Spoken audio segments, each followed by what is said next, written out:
What's going on, chicken friends? It's Donna Little from the Coop Scoop, and I'm out here hanging out with my little Cochins, getting a little one-on-one time with them.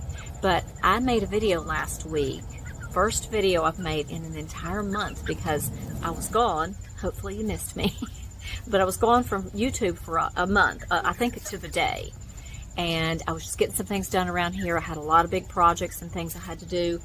And so when I came back and made my video last week, I told you guys that I got some more chickens while I was taking my social media break. And I see people in the comments go, "Oh, you got Seramas." Well, you missed the video apparently, because I talked all about them, and I got some Silkies. And I'll, explain the why I have all these new chickens. But I did say that I went from 25 chickens to 42 chickens. And then I realized after I said it, that was not entirely true. I had the Cochins already. So I went from 32 chickens to 42 chickens. And that doesn't sound nearly as bad. But I was apparently on a chicken buying spree while I was away. But I thought I would give you guys a little update on how they're doing, how the integration is going, because I'm trying to integrate the Seramas in with the Cochins, and how the big girls are doing, and the little babies, and what my take is on having these breeds that I've never had before. And we'll just start with the Seramas. Now, listen, I am the kind of person that if I'm going to get a new breed of chicken, and I love to branch out and I'll see some and I go, that I love. I do my research. I want to know if they're flighty, if they are typically friendly, how cold hardy, hot, heat hardy, all the stuff. I want to know what their temperament is like, and if they seem like they would integrate well with my flock. And I did not do any of that when I got the Seramas, not even a little bit. I knew very little about the breed. Apparently I still do. Not very little about the breed. I knew they were broody. I knew that they were tiny. And I knew that they could have a little attitude. They have a lot of attitude. I mean, they're only about this tall, and they can fit in the palm of your hand. And they are literally filled to the top with piss and vinegar, because they are completely crazy. And I'm here for it. I mean, everything they do, I think, is so cute. And Marcus the same way, and they'll do something where they're being a total little jerk, and then we laugh, and I'm like, is this like when your 2-year-old says a cuss word and you want to laugh, but you know that you shouldn't because it's not right? That's what it's like having them. They're like chihuahuas. I mean, they're not all bark. They are a little bite too. So I started the integration process with them. I actually got them right about the time I took the break. I might have already had them. Honestly, I don't remember. But, so I've had them for a month.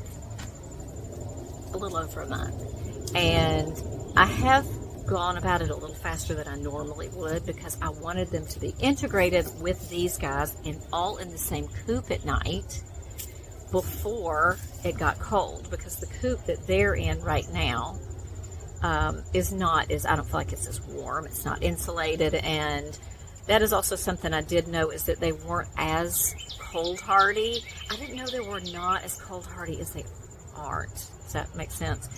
But I thought that they would be able to withstand temperatures. From what I've read, it's like 40 is kind of your lowest that they can. I was like, I did not know that. So I'm probably going to have to do something and make some sort of accommodations for that. And that might be them coming into my sunroom, which I would completely hate.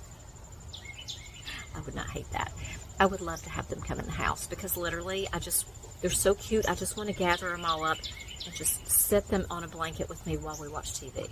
I mean, if they have to come in for a lot of the winter, and we don't fortunately have a lot of winter, I'm there for it. That is perfectly all right. Now, as far as integrating them, though, we did the whole, you can see each other, but you're separated for a little while, but not, like I said, as long as I normally would. And it's going okay. I was very surprised at their level of spice, because the Cochins, while I've seen them be spicy with other chickens, it's like jalapeno level spicy, and these guys are like ghost pepper level spicy. I mean, they are not playing. Now, I've not seen them do anything aggressive to the Cochins, like attacking them or at all. They just chase them, and it's like they get a kick out of it. I mean, they're like, you know, I chased you into the corner, and now I'm going to chase you back out of the corner. So that had kind of started to chill out. And they came out this morning like guns a-blazing. So I don't know what in the world kind of meeting they had in their own little coop last night, but it was like, let's be as mean as we possibly can today. And I went back up on the porch to have coffee, and I could hear them. So I came back out, and they had all of the Cochins cornered. And it was like a little gang. So I was like, I let it go on for a few minutes, and I was like, we're not going to do this morning. I need some peace. So they're in little tiny chicken jail right now. I mean, it's not really jail, but they're just there, sectioned off from the little angelic princesses that are the Cochins, because they are absolutely perfection. I have thoroughly enjoyed them. Literally, I have said so many times, I just love the big breeds. Bring on the Brahmas, the Jersey Giants, you know, the Orpingtons. I think that Bantam chickens are cute, but I don't really kind of get the appeal. It is just because I didn't have any. Now I get the appeal. I mean, I am sold. I have enjoyed them so much, and once we get this figured out with the Seramas, and I'm not going to lie, I am a little concerned about adding the Silkies. Not with the Cochins. I think that that's going to go well, just like any other integration. I don't know about these other little thugs. I mean, they are straight up street thugs. Sassy, I wanted to name her a girly name because she's so tiny and delicate looking. She is not delicate. She is a psychopath. And she has earned a full government name. Her full government name is Sassafras Evangeline Little. And she does get called that when she is doing something she shouldn't do, which is fairly often. And I just think she's the cutest thing ever. I just want to carry her around all the time. And I don't know if I'm emboldening her when I do that to be even more of a jerk, but, you know, I can't help it. She's adorable. And Brandy. Brandy is lowest in the pecking order amongst their group, but she is the main, her and Pip are kind of the two lowest in the pecking order with them, but when they get out here with the Cochins, they're the worst as far as chasing them. So right now, like I said, they're separated. Now, listen, what have you got? Oh, somebody has a grub. Good girl. Please, I don't want you to bring it to me, though. Something else I did not know about the Seramas is that they will lay an egg just about anywhere. They haven't been laying very long, and I came out here a couple days ago, and Sassy was just slowly cruising through the run that I'm in, and she just stopped and squatted and laid an egg and went on about her business. And I was like, seriously? I mean, I've seen her lay a couple of eggs on the ground, but it was in there, kind of at least close to the nest box. This was just dead center in the middle of the yard. I was like, girl, like, that is some craziness. How are y'all so broody when you just drop an egg anywhere? They have laid all but 2 of their eggs either just out in the open or on the poop board. Let's see, and then on the shelf. And I also didn't know, I mean, like, listen, I have such big chickens that they would be hard pressed to actually hide from me. We have a shelf in there, and it still has some things on it, some tools, because we're still doing a little, finishing up some projects. So there's still some tools and things sitting up there. Nobody flies up there. But the Seramas now immediately knew, like, we can reach that no problem. And I was standing there the other day, taking some of the tools that I knew we wouldn't use, didn't need to use anymore, and I was going to put them away.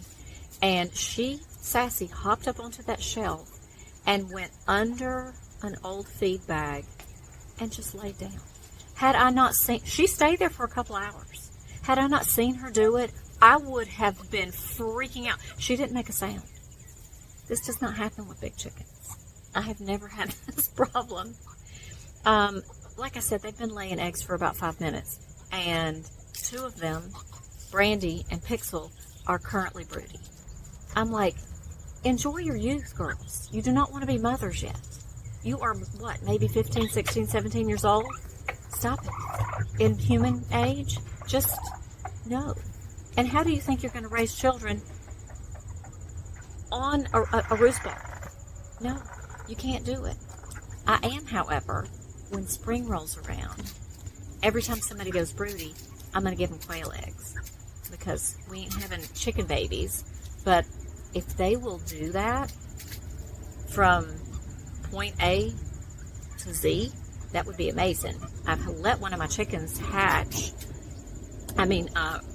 brew or sit on some quail eggs before, but I took them from her when it was time for lockdown, so I didn't want her to squash them. But these little guys are almost the same size as my quail, so I'm going to attempt to let it play out and let them completely hatch them. If anybody has any experience with that, let me know. So I'm in love with these little crazies, but the Silkies, good grief. Like right now, they're already starting to sort of hit that gangly stage where they're not that cute, tiny little chick anymore, but they haven't, gotten all their big girl feathers yet, and they're still adorable. They literally just look like little ragamuffins, and they're the cutest things ever, and they're so sweet. They do not love me yet. We're working on that. Somebody did say the other day in one of my shorts, I think that yellow one is a rooster. First of all, they're probably way too young for anybody to even guess at that. But I think they must have been guessing that because of her size. She's a little bigger. They're all a different age. She's the oldest. Ava is the second. That's Annie. And then Ava is the second. And Bridget is the third. And then Cricket is the youngest. So they're all slightly different. They're about a 2-week span. And they are also DNA sexed. So they should absolutely all be pullets. I have enjoyed them so much, and I cannot wait to see these babies grown up. I mean, girl, you are going to yank all my hair out. I'm looking forward to that so much. Now, I have a surprise. When we first got the Cochins, which has been since July, or maybe the beginning of August, if you've been following along, one of them, they were kind of all different ages, from like 6 weeks old all the way down to little bitty chick. And I had to get them from a local breeder. One of them I knew pretty early on that was the youngster, was a rooster. We're not supposed to have roosters where we live, so I went ahead and rehomed this one before I got too attached. And I recently learned, if you missed the video about this, that Billy was also a rooster.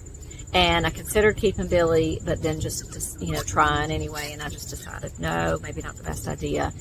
And I had somebody interested, so I went ahead and let Billy go. And ever since probably, now my 2 youngest that I have now are 15 weeks and 16 weeks, and that's Sprout and Clover. And everybody else is a little older. So I'm very surprised Sunny hasn't started laying yet. She's got to be close to 6 months old. And she hasn't laid any eggs yet. But everybody's kind of getting their big girl voice, except the 2 youngsters. And like I said, they're right at 4 months old. And I started seeing weeks ago that Clover had a bit of a bigger comb and wattles, but no other signs of being a rooster. So I was like, they were already several weeks old when I got them. And so I thought, she was pretty certain they were all pullets in the last group that I got. So, I'm going to just hope that her comb and wattles are a little tiny bit bigger. And I've had plenty of hens that when they were young, I would start going like, I might have a rooster. And they turned out to be a hen. Caroline's comb was 3 times the size of Charlotte's, and they're the same breed. So I have not seen any other signs. Now, they are to the age where they're kind of losing all the rest of their baby feathers and growing in their new feathers.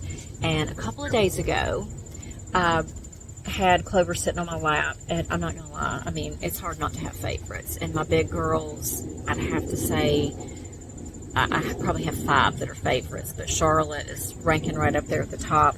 As far as these Cochins go, Clover and Ember are my top 2. Like, I could just squeeze 2 of them. Sassy is my favorite. I don't really have a favorite with the Silkies yet, but Clover was sitting on my lap, and I could see a little spot where where she was molting, and I could see that the feathers were missing. And so I just parted the other feathers so I could look and see, you know, the new feathers coming in. And when I saw them, I was like, no. Because they are little skinny saddle feathers. And I was just like, I just covered it back up. I was like, that is not what I think it is. And so yesterday morning I came out, and I always do the same thing. You know, I come, say good morning to the girls, I open the door, I let my big girls out to free range, and it's always really early, and, you know, just as it's getting light, and I come on in to the Bantam run, and I open the doggy door so they can come on out. What is it? Did you get scared? And when I did, I heard the saddest little, and I was like, no. So I walked back into the coop, and I turned the light on, and I said, that better not have been a crow. And Clover said, yes, it was, and crowed again. And I was like, oh my gosh. So I walked up onto the porch, and I said to Mark, Clover is not a Clover. And we had been like debating it for weeks, you know, and we're both like, but no, she's going to be a she until she crows. And so he immediately went, well, we're not getting rid of him. And I was like, listen, you don't have to convince me. So he crowed 2 times yesterday morning. And then when I walked in this morning, and I said good morning to everybody, and I turned the light on and came out and opened the door for their little doggy door, he crowed 2 times. I have not heard another crow. I didn't hear another single one yesterday. So I'm hoping that that's going to continue, that he's going to be a well-mannered young man. And, you know, he'll have enough girls. I do know that there could potentially be a couple of problems, you know, with keeping him. And that is if he, you know, really becomes aggressive and he's not good with the hens. Or if he just won't shut up crowing, and hopefully that won't be the problem. But also the fact that there are Seramas, and even though he's not going to probably be big, he's going to be a good bit bigger than them. But my setup is really good, I think, so hopefully that won't become an issue, that he could chase one of the Seramas down and potentially hurt her because of their size. First of all, they're, like I said, full of attitude. And I've got a lot of things that they can hop up on. They're very fast. So they could definitely run and get away. But I also have the doggy door that goes into the coop that the Cochins are in currently. And then another doggy door that goes out into the other coop that the Seramas are currently in. And then there's a separate little run over there. So they have a lot of ways that they can get away. So hopefully that won't become a problem either. But the funny thing is we talked about it for a few minutes, and after I knew he was a he, and I said, we're going to have to rename him, because Clover is a girl name. And Mark said, let's just name him after my grandfather. And his grandfather's name was Grover. And I was like, okay. So Clover is a Grover now. And, hopefully he's going to behave himself to be a good boy. And he is the sweetest little thing right now, you know. It's so weird to say he, but he is the sweetest little thing. And he always comes to somebody. He's been laying right behind me the whole time I've been out here talking. But hopefully he will continue to be a gentleman. But that is my update on everything that's going on here. I don't know if I mentioned it. The big girls are all doing great. Most of them are getting through their molts. I have 3 that are currently molting pretty heavy right now, but their feathers are coming back in. So they're all doing really good. But I hope you guys are enjoying our content. And if you are, hit that subscribe button and notification bell so you don't miss anything. And I hope you guys have a fantastic day. I'll see you in the next video.